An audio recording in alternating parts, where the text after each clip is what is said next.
نستعين والصلاة والسلام على رسوله الكريم أما بعد أعوذ بالله من الشيطان الرجيم بسم الله الرحمن الرحيم يا أيها الذين آمنوا عليكم أنفسكم لا يضركم من ضل إذا اهتديتم إلى الله مرجعكم جميعا فينبئكم بما كنتم تعملون صدق اللہ العظیم۔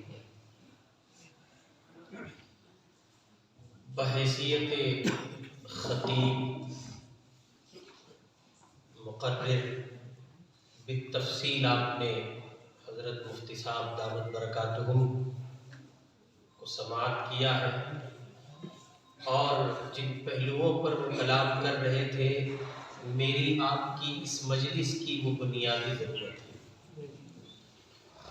میں نے چونکہ ایک لمبا سفر طے کیا ہے آپ کے درمیان پہنچنے کے لیے، اس مناسبت سے چند ایک معروضات آپ کی خدمت میں رکھتا ہوں۔ دعا فرمائے اللہ تعالیٰ کچھ کام کی باتیں کرنے کی توفیق عطا فرمائے۔ ٹانڈا اور اس کے مضافاتی خطوں میں اس معنی کر بولتے ہوئے بڑا عجیب لگتا ہے کہ یہ ان اکابر علماء، صلحاء اور ادبا کی زمین ہے جن کے فیوز و برکات سے پوری دنیا مستفیض ہوتی رہی ہے۔ ہم نے اپنے زمانے طالب علمی میں بہت سے مشائخ کا تذکرہ اس زمین کے حوالے سے پڑھا اور سنا، لیکن یہ ہماری بدقسمتی ہے کہ انہی زمینوں میں جا کر اصلاح معاشرہ کے حوالے سے ہمیں کچھ کہنا ہوتا ہے۔ اسے بدقسمتی کے لفظ سے میں نے اس لیے تعبیر کیا کہ یہ اچھی نیک فالی نہیں ہے۔ یہ بالکل ایسے ہے جیسے چراغ تلے اندھیرا ہو، کہ آپ کے یہاں کے فیوز و برکات سے عالم مستفید ہو اور آپ خود محروم ہو اس نعمت سے جو نعمت عالم میں بٹ رہی ہے۔ بہرکیف کہ جلسہ اصلاح معاشرہ، اس مناسبت سے ہم اور آپ یہاں جمع ہیں، اس حوالے سے چند ایک معروضات۔ یہ جو اصلاح معاشرہ ہے یہ پوری دنیا کی تمام اقوام میں پایا جاتا ہے۔ دنیا کی کوئی قوم آپ کو ایسی نہیں ملے گی جو اپنے سماج، اپنے معاشرے، اپنی کمیونٹی، اپنی قوم میں اصلاح کا کام نہ کرتی ہو۔ ہر ایک قوم کے بڑے ارباب قوم، ارباب دانش، اس کے علماء، اس کے ذمہ داران اس کی کوشش کرتے ہیں کہ ان کی برادری، ان کا سماج، ان کی قوم ہر طرح کی برائی سے پاک ہو، اور اس میں ایسے صالح افراد دیکھنے کو مل جائیں جن کو انسانوں کی دنیا میں بسنے والے افراد میں انسان شمار کیا جا سکے، جو اپنے اندر انسانیت نوازی کا ہنر رکھتے ہوں اور انسانیت کے تئیں ہمدردی کا جذبہ رکھتے ہیں۔ دنیا کی ہر قوم اس بات کی کوشش کرتی ہے، اس کے جو ارباب ہوتے ہیں، حل و عقد ہوتے ہیں، وہ اس کی کوشش کرتے ہیں کہ ہمارے معاشرے کے افراد کی زندگی معاشرے میں گزرتے ہوئے بہتر سے بہتر کردار کا مظاہرہ کرے۔ چنانچہ ہمارے آپ کے ملک میں جتنی قومیں پائی جاتی ہیں، مثلا آپ ہندوؤں کو لے لیجئے تو اس میں محلہ سدھار سمیتی کے لوگ ہوتے ہیں،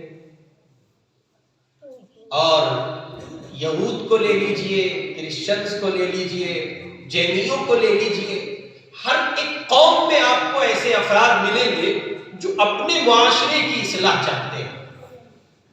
جہاں تک تعلق ہے مسلمانوں کا اور اہل اسلام کا اور ان کے ارباب کا، ان کے یہاں یہ کوشش، یہ تحریک، یہ جذبہ دیگر اقوام کے تئیں بڑھا ہوا ہے، اور اس کی بنیاد ہے اللہ کا وہ نظام جو انہوں نے جناب رسول اللہ صلی اللہ علیہ وسلم پر نازل کیا ہے، یعنی قرآن مقدس۔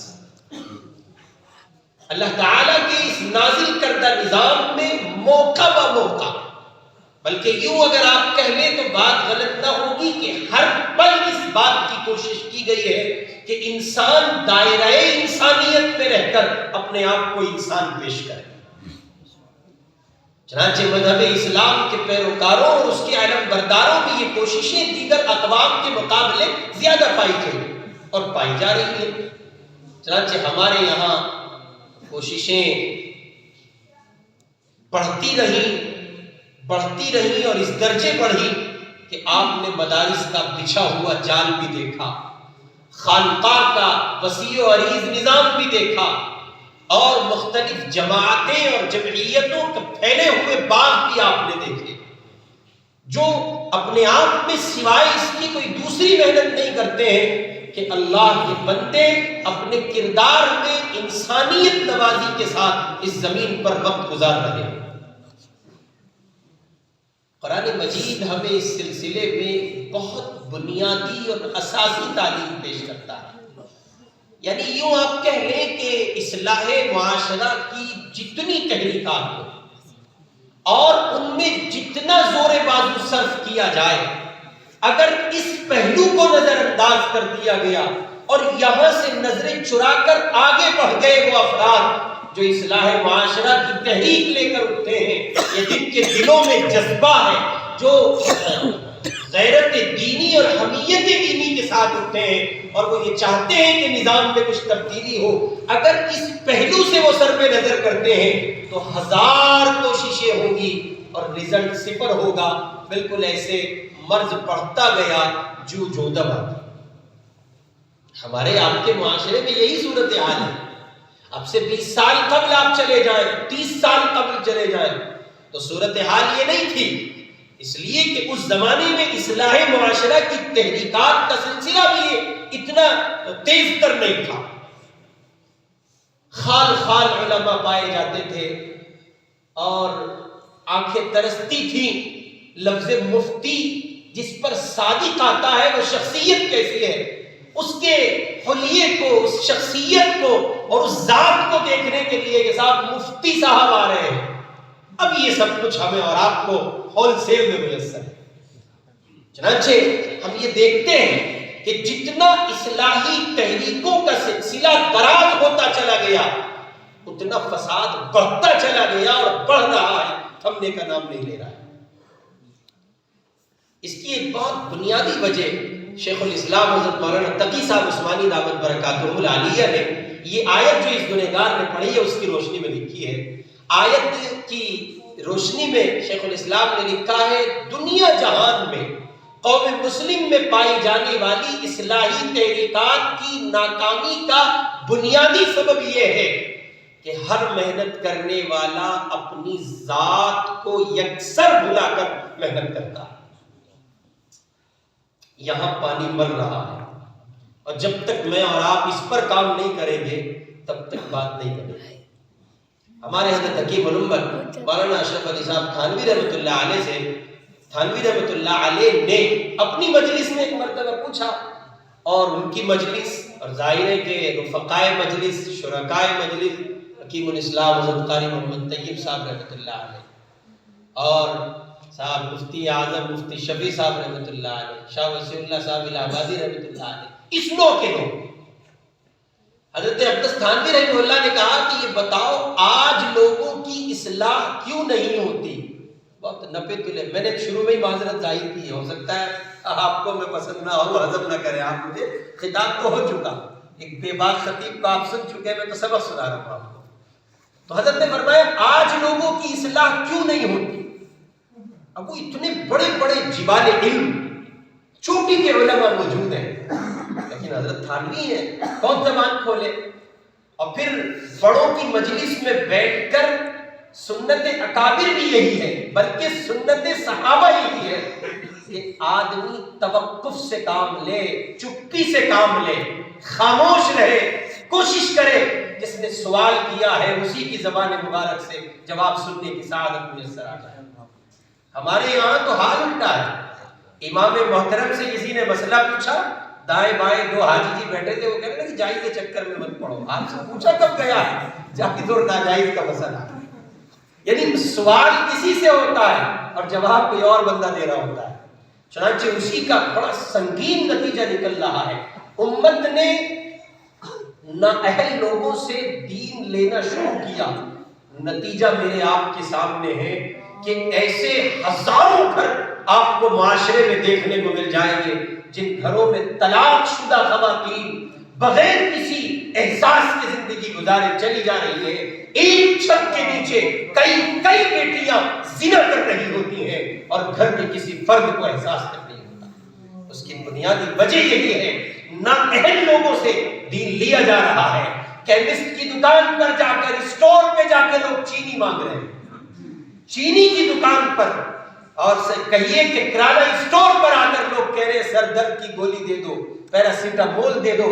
جب آپ نے ترتیب بدل ڈالی ہے, جب آپ نے افراد بدل ڈالے ہیں, جب آپ نے یہ نہیں دیکھا اہل کون ہے اور نااہل کون ہے, آپ نے دین کو اتنا سستا سمجھا کہ یوٹیوب کو ذرا کلک کیا اور وہاں گئے اور اپنی زبان سے کچھ گویا ہو کر کچھ الفاظ نکال کے آپ نے مسئلہ اخذ کیا, کسی اسکالر کو آپ نے سن لیا اور کسی یوٹیوبر کو آپ نے سن لیا اور فیصلہ کیا کہ صاحب یہ جو کہتا ہے وہ صحیح کہتا ہے. نتیجے میں جیسا آپ کا مآخذ ہے ویسا آپ کا دین ہے.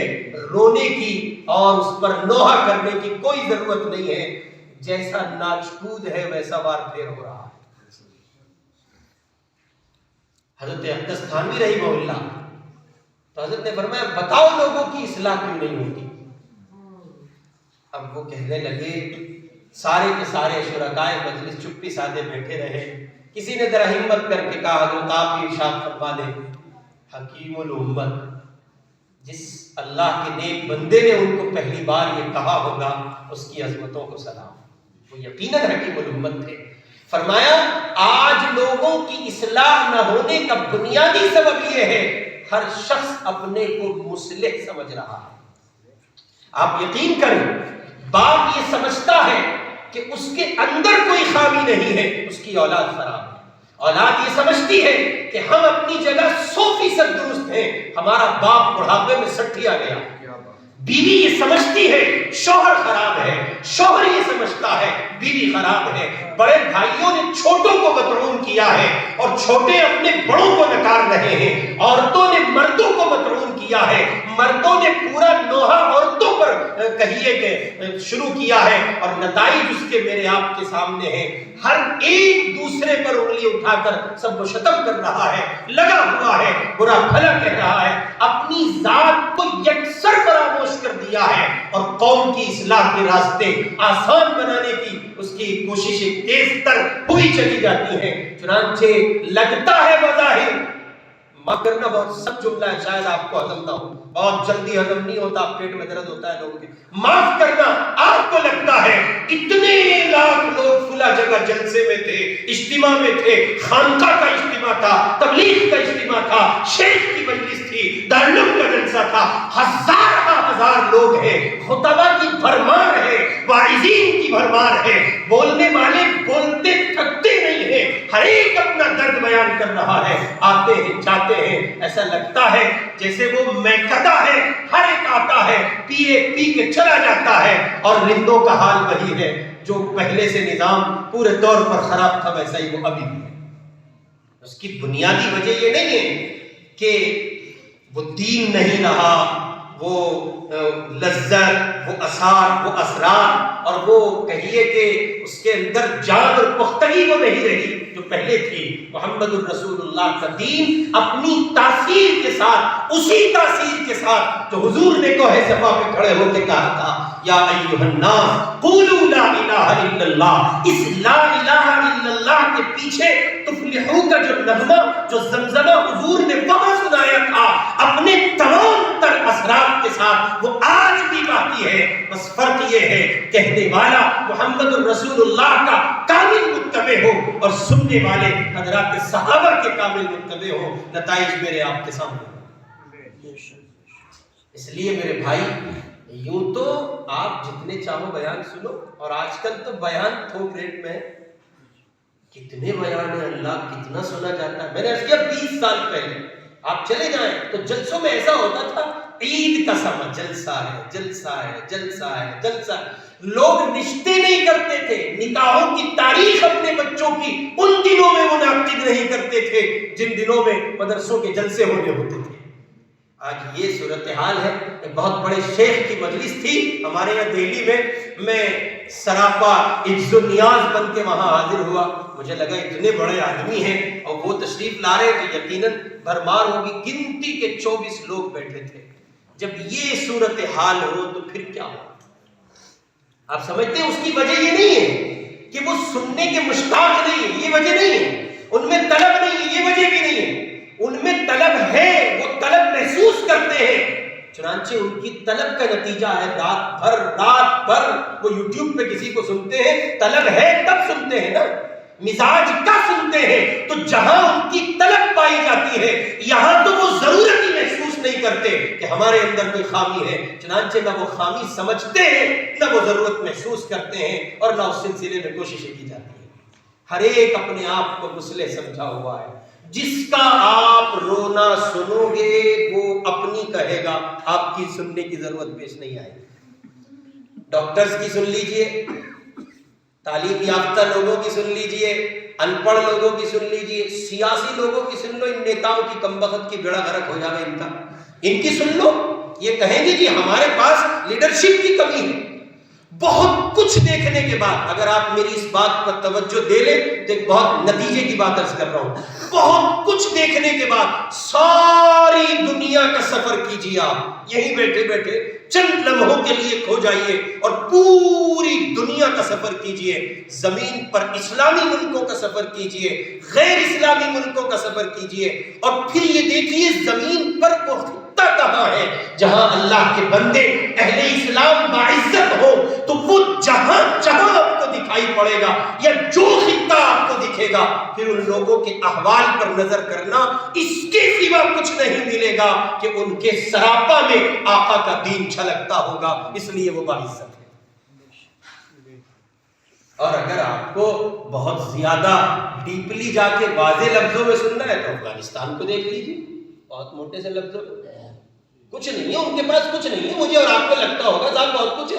جس زمانے میں وہ افق عالم پر چھا جانے کے لیے کھڑے ہوئے ہیں اس وقت ان کے پاس کچھ نہیں تھا۔ یہ تو 20 سال کی طویل جد و جہد ہے کہ انہوں نے تمام تر اشیاء کو اپنے کنٹرول میں کیا ہے۔ جو کچھ لے کر اٹھے ہیں وہ صرف اللہ کا قرآن اور محمد کا دین ہے، اس کے سوا کچھ نہیں۔ چنانچہ وہ لے کے اٹھے، اور ابھی 1-2 سال پرانی بات ہے، میں وہ منظر ہی نہیں بھلا پاتا ہوں۔ مجھے تو حیرت تھی کہ سب نیشنل انٹرنیشنل میڈیا اپنے مائک لیے کتوں کی طرح ان کے پیچھے بھاگتے تھے، وہ چاہتے تھے ان دیوانوں کے لبوں کے دریچے کھل جائیں، ایک لفظ ہمارے چینل کو انٹرویو دیتے ہوئے یہ کہہ جائیں، ہمارے لیے سعادت ہوگی۔ اللہ دکھا رہا تھا جب مسلمان رب کا ہوگا پھر ساری دنیا اس کی ہوگی، پھر کسی شے کی ضرورت نہیں۔ اس لیے آپ یہ سارے جھمیلے ہی تو ہیں۔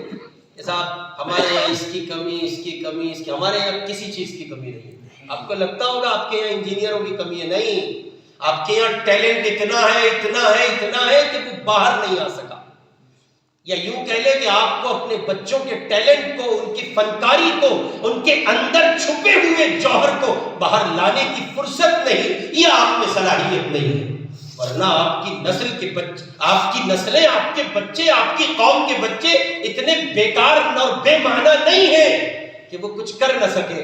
آج بھی جو جوہر ان میں پایا جاتا ہے وہ زمین پر بسنے والی اقوام میں کسی کے پاس نہیں ہے۔ مسلمان کا مطلب اپنے آپ میں الوہیت ہے، مسلمان کا مطلب اپنے آپ میں اہم ترین شے۔ بار کے میں نے عرض کیا، شیخ الاسلام حضرت مولانا تقی صاحب عثمانی دعوت برکاتہم کا وہ جملہ، حضرت نے لکھا پانی یہاں مر رہا۔ چند ایک لوگ بیٹھے گاؤں کے کسی مٹھائی والے کی دکان پہ اور وہاں بیٹھ کے باتیں ہو رہی ہیں، اب کیا ہوگا بھئی، یہ رامپور والی سیٹ تو ہاتھ سے گئی۔ ایمانداری سے بتاؤ، کیا آپ کے تبصرہ کرنے سے رامپور کی سیٹ واپس آ جائے گی؟ ہاں جی، اب بتاؤ مولانا، یہ تو گوشت بھی بند کر رہے ہیں، اب کیا ہوگا؟ یعنی ان چیزوں پر آپ کی ڈسکشن ہے، آپ کی گفتگو ہے، اور آپ اتنے حساس ہیں ان مسائل پر جن مسائل کے حل کا کوئی راستہ آپ کے پاس نہیں ہے، کہ شاید آپ اپنے باپ کے مرنے پر اتنے حساس نہ ہوئے بیٹھے. پچھلے دنوں میں جب گوشت بند ہوا مدرسوں کے جلسوں میں، اس زمانے میں مدرسوں کے جلسے چل رہے کہ بہت سی جگہ جانا ہوا، تو وہ بڑے احساس کے ساتھ مٹر پلاؤ پیش کرتا ہوا ذمہ دار کہہ رہا ہے مدرسے کا، حضرت بہت برے دن آ گئے گوشت کے، بس اب کیا کہا تھا، اسی سے کام چلا لیجیے، چٹنی کرائیے ویسے اس کے ساتھ. پوری قوم کا مکمل زور بازو اس پہ سر فیضاب، بونگ کا مل جائے، یہاں کا مل جائے، یہ بنا لے وہ بنا لے. اور میرے بھائی سیدہ عائشہ صدیقہ رضی اللہ تعالی عنہا نے کہا حضور کے بعد اس امت میں سب سے بڑی بدعت کے طور پر جو شے زندہ ہوئی ہے وہ ہے زیادہ کھانا. کھانا کھانا کھانا. مسلمان پر اگر آپ غور کریں، اور ہم تو گاؤں والوں کو سمجھتے تھے یہ صاحب پیچھے ہو گئے، گاؤں والے شہریوں کے باپ ہو رہے ہیں، اتنا کھاتے ہیں. آپ صورتحال دیکھیں، آپ گاؤں میں تصور نہیں کیا جا سکتا تھا کوئی آدمی صبح کے 10 بجے تک پڑھ کے سوئے گا. اب گاؤں کے لوگوں کا، جوانوں کا حال شہر اور گاؤں دونوں جگہوں پر یکساں ہے. وہ 10 بجے تک پڑھ کے سوتے ہیں. 10 بجے تک پڑھ کے وہی سو سکتا ہے جو رات 10 بجے کے بعد تک جاگا. اس لیے میرے بھائی بجائے اس کے کہ آپ دائیں جائیں بائیں جائیں، ادھر کی کہاں کی باتیں کریں، بہت موٹا سا سیدھا سا فارمولا ہے کہ اس کی کوشش کیجئے کہ آپ کی ذات فراموش نہ ہو. اس لیے کہ جو شخص اصلاح معاشرہ کی تحریک لے کے اٹھتا ہے، بنیادی طور پر جن چیزوں کا وہ داعی ہے وہ چیزیں اس کے اندر پایا جانا ضروری ہے. اگر اس کے اندر وہ چیزیں نہیں ہیں اس کی دعوت مؤثر نہیں ہوگی. آپ کے اندر وہ شے ہے، آپ کہتے ہیں دوسروں کو نماز پڑھیے، آپ اگر نمازی ہیں تو یقیناً آپ کی دعوت مؤثر ہوگی اور نتیجے میں سامنے والا بندہ آپ کی دعوت کو قبول کرے گا. ہمارے یہاں تو ہم نے جلسوں میں دیکھا نیتا جی کہتے ہیں حالات کو سدھار لو. بھائی تو ہی سدھر جا پہلے، حالات کو سدھار لو. ایک جگہ مدرسے کے جلسے میں شریک ہوئے، وہاں کے ودھائک کو بلایا گیا تھا. یہ بھی بدقسمتی ہے ہماری کہ صاحب ایسے افراد جو ہے جلسوں کی زینت بن جاتے ہیں، پھر ان سے گفتگو ہمارے ودھائک جی 2 جملے کہیں گے. کبھی کبھی یاد آتا ہے خواجہ عزیز الحسن صاحب مجذوب رحمۃ اللہ علیہ کا وہ شعر جو انہوں نے حضرت تھانوی رحمہ اللہ کے لیے کہا تھا، نہ لالچ دے سکی تجھے سکوں کی جھنکاریں، تیرے دست توکل میں تھی استغنا کی تلواریں. اللہ ہمیں ایسے ارباب عطا کر دے یا جو ہیں وہ ہو جائیں ایسے. اس کی اشد ضرورت ہے. بات یہ کہ میں عرض کر رہا تھا کہ کوشش کریں کہ آپ کی ذات فراموش نہ ہو، آپ خود کو یاد کر کے کسی تحریک کا حصہ ہو. نبی کریم صلی اللہ علیہ وسلم نے جب توحید کا اعلان کیا اور دعوت کو عام کیا تو آپ کی اپنی زندگی کا سچائی پر، امانت پر، دیانت پر اور اس نظام پر ایک بڑا حصہ ان اللہ کے بندوں کے درمیان اللہ گزروا چکا تھا جس کی دعوت لے کر نبی کھڑے ہوئے. فقد لبثت فیکم عمرا من قبل، قرآن اس کا اعلان کر رہا ہے اور اس کی گواہی دے رہا ہے. اور پھر اس کے بعد جب آپ کے اپنے اندر وہ شے موجود ہے اور آپ جس بات کو لے کر اٹھے ہیں، جس کی دعوت لے کر آپ اٹھے ہیں، آپ اس پر عامل ہیں. اب قرآن اس سلسلے میں رہنمائی کرتا ہے بنیادی طور پر اپنی ذات سے پہل کرو. کہاں سے پہل کریں؟ اپنی ذات سے پہل کریں. آپ دیکھیں کہ آپ کہاں کھڑے ہیں، آپ کی زبان کا بول کیسا ہے، آپ کی سماعت کیسی ہے، آپ کا دیکھنا کیسا ہے، چلنا اور پھرنا کیسا ہے، آپ کی اپنی زندگی کتنی محتاط ہے. اگر آپ اپنے آپ کو وہاں پاتے ہیں یقیناً آپ کی دعوت مؤثر ہوگی. پھر آپ اس نظام کو اپنی ذات سے آگے بڑھائیں تو آپ کے ماتحتوں میں آپ کی بیوی ہے، بچے ہیں، چھوٹے بھائی بہن ہیں اور آپ کے گھر کے لوگ ہیں، وہاں اس کو نافذ کریں، ان کی فکر کریں. اور جب آپ اپنے گھر پر قابو پالیں اب آپ باہر نکل جائیے اور کوشش کیجئے کہ جو چراغ آپ کے گھر میں صالحیت اور صلاحیت کا جلتا ہے وہی چراغ آپ کے دوسرے مومن مسلم پڑوسی کے گھر میں بھی روشن ہو سکے. ہمارے اکابر نے اس سلسلے میں بہت سے انمٹ نقوش چھوڑے ہیں، ان پر ہم نظر کریں اور اندازہ لگا لیں گے تو بات واضح ہو جائے گی. چند ایک مثالیں میں آپ کی خدمت میں رکھتا ہوں. ایک ہم ہیں اور آپ ہیں جن کا تصور یہ ہے کہ مستریوں پر مسلط رہو تو مستری کام کرے گا. زاویہ ہے سوچنے کا، دیکھنے کا، ہر آدمی کا. چنانچہ یہ اتنا فروغ پایا کہ جہاں کہیں مستری کام کر رہے ہوتے ہیں، مکان تعمیر کر رہے ہوتے ہیں یا کسی بھی فن کے مستری ہو، وہاں ان کا مالک جو ہوتا ہے وہ سر پہ مسلط ہوتا ہے. اور زاویہ یہ ہے کہ صاحب جب تک آپ ان کے سر پر مسلط رہیں گے وہ تب تک کام کریں گے. ادھر ان کی بھی اپنی یونین ہے، سوچ کی بھی ایک یونین ہے. انہوں نے طے کیا تو جب تک ہے تب تک کام ہے، اس کے بعد تو آرام ہی آرام ہے. ایک نظریہ یہ ہے جو میں نے اور آپ نے ڈیولپ کیا ہے. ایک نظریہ یہ ہے کہ جو میرے آپ کے اکابر نے سیرت مصطفیٰ کو اخذ کیا، پڑھا اور اپنی زندگی کا حصہ بنایا. آئیے میں آپ کو دارالعلوم دیوبند لیے چلتا ہوں. وہاں کے مفتی اعظم ہیں حضرت مفتی عزیز الرحمان صاحب دیوبندی رحمۃ اللہ علیہ، جو دارالعلوم کے مفتی اعظم. ان کے مکان کی چھت بندی کا کام ہو رہا ہے. صبح مدرسے تشریف لے گئے، مزدور مٹی ڈال رہا ہے. 11 بجے چھٹی ہوئی، واپس تشریف لائے. تو پوچھا گھر کے لوگوں سے کام ہوا کچھ؟ کہ جی ہاں مزدور کام کر رہا ہے. سیڑھی سے اوپر گئے اور اسے مزدور سے کہا بھائی نیچے آ جاؤ. وہ نیچے آ گئے. 1000 تقریریں ایک طرف ہیں اور مفتی اعظم کا یہ عمل ایک طرف ہے. ساری زندگی آپ اس شخص کے قلب سے حضرت مفتی اعظم اور دین و سنت کے اس نقش کی جو وہ چھوڑ رہے ہیں عظمت نہیں نکال پائے. بلایا، وہ نیچے اترا. حضرت نے فرمایا چارپائی پہ لیٹ جا بھائی. اب وہ سکتے میں آ گیا، پتہ نہیں کیا کریں. حضرت نے فرمایا لیٹ جاؤ. اس نے کہا جی حضرت کب کچھ نہیں، بس لیٹ جاؤ، میں کچھ نہیں کہوں گا تمہیں. وہ لیٹ گیا. پھر اس آسمان نے، زمین نے اپنی آنکھ سے دیکھا، دیوبند کی حضرت کے گھر کی در و دیوار میں دیکھا دارالعلوم کا مفتی اعظم جو ابھی فقہ کی گتھیاں سلجھا رہا تھا، لوگوں کو مفتی اعظم کی حیثیت سے اپنے آپ میں دارالعلوم دیوبند کے دارالفتہ میں بیٹھ کر ایک عظیم منصب کا حامل انسان کے طور پر خود کو پیش کر رہا تھا، جو قرآن و سنت کا امین ہے، مصطفیٰ کے علوم کا سچا وارث ہے. یہ آسمان اپنے سر کی آنکھوں سے دیکھ رہا ہے، یہ زمین دیکھ رہی ہے. وہ دارالعلوم کا مفتی اعظم اس مزدور کے پاؤں دبا رہا ہے. اب جب یہ منظر نامہ چلا تو اس مزدور نے پاؤں سمیٹے. کہا حضرت یہ کیا کر رہے ہیں؟ فرمایا دیکھو تم میرے مزدور ہو، لیٹو، پاؤں پھیلاؤ. اس نے پاؤں پھیلائے اور حضرت مفتی اعظم نے اس کے پاؤں دبائے. اتنے میں گھر کا کوئی جوان بچہ آیا. اس نے کہا بابا یہ کیا کرتے ہیں آپ؟ یہ ہمارا مزدور ہے، قربان چاہیے مفتی اعظم پر. اور انہوں نے کہا تم اس راہ سے، اس نظریے سے دیکھتے ہو یہ ہمارا مزدور ہے. میں اس نظریے سے دیکھتا ہوں اللہ کا بندہ ہے، صبح سے کام کر رہا ہے، تھک گیا ہوگا. عزیز الرحمان اللہ کی مخلوق کی، اس کے بندے کی خدمت کر کے خالق کو راضی کرتا ہے. ایک نظریہ یہ تھا جو حضرت مفتی اعظم کا تھا. ایک نظریہ میرا آپ کا ہے سر پہ مسلط رہو. چنانچہ میرا آپ کا کام پھیلتا ہے اور دیوانوں کا کام سمٹ جاتا ہے. میں سہارنپور حاضر ہوا ایک مرتبہ. ایک بڑے عالم دین ان کے گھر میں کام چل رہا تھا. وہ مدرسے تھے. میں ان کے مکان پر پہنچ گیا. میں نے کہا یہاں تو مستری کام کر رہے ہیں. کہ ہاں میں صبح آ گیا تھا، یہاں مدرسے میں ہوں، آپ یہاں تشریف لے آئے. تو میں نے دیکھا مستری کہہ رہے ہیں.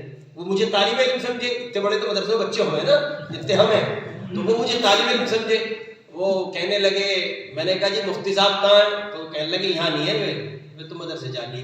اب میں کچھ دیر کے لیے کھڑا رہا تو مستری آپس میں بات کر رہے ہیں، مزدور آپس میں. کہنے لگے بس جلدی کرو، جلدی زیادہ نہیں، فلانا حضرت کا کام بھائی بس جلدی سمیٹ دو. یار یہ کام کے لوگ ہیں، ان کا کام یہ کیا ہے؟ کون بنا رہا ہے یہ سب ماحول؟ یاد رکھو قلوب کا مالک اللہ ہے، اس کی 2 انگلیوں کے درمیان انسانوں کے دل ہے. تم جیسے نظریات کو لے کے آگے بڑھتے ہو مخلوق ویسے ہی تمہارے لیے مسخر کی جاتی ہے. تم اگر منفی نظریات کے ساتھ شریعت ٹھکرا کے آگے بڑھتے ہو تو زمین پر نامساعد حالات برپا کیے جاتے ہیں. اور اگر آپ خود کو سنبھال لیں تو پھر حالات مختلف ہوتے ہیں. جس زمانے میں لوگ 10 روپے کے 100 روپے کے لیے بینکوں کی لائن میں لگے ہوتے تھے، میرے ایک دوست ہیں وہ کہتے ہیں میرا کروڑوں روپیہ غیر مسلموں نے 1 نمبر میں نئے نوٹوں کے ساتھ مجھے پیش کیا، کروڑوں روپیہ. میں نے ان سے پوچھا، میں نے کہا بھائی تم تو یار لگتا ہے وقت کے کتب ہو، تو کوئی بتاؤ ایسا کیسے ہوا یہ؟ کہنے لگے مولانا میرا ایسا کوئی عمل نہیں ہے، بس میرے 3 اعمال ہیں. میرے والد نے مجھے نصیحت کی تھی. میں نے پوچھا بھائی بتاؤ. کہ تو میں مستقل باوضو رہتا ہوں. چلیں یہ تو ذاتی عمل ہے، اچھی چیز ہے، بہت بڑا عمل نہیں ہے، باوضو ہونا ثواب کی بات ہے، بہت بڑی بات ہے.